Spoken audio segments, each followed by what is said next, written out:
এই গরমে পাতলা করে মাছের ঝোল সবজি দিয়ে আর কি চাই, সাথে আর কিচ্ছু চাই না।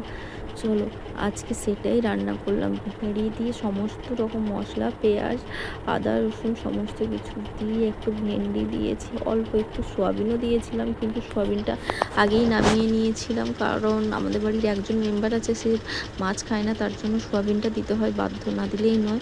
তারটা তুলে নিয়ে তারপরে মাছ দিতে হয় আর কি। তার জন্য সয়াবিন দিয়ে ভেন্ডি দিয়ে সমস্ত রকম কষিয়ে করে একদম ভেজে ভেজে রান্না করে নিয়েছিলাম। আর এই গরমে আর কি চাই, এর দিয়েই ভাত খাওয়া হয়ে যায় পুরো সুস্বাদু।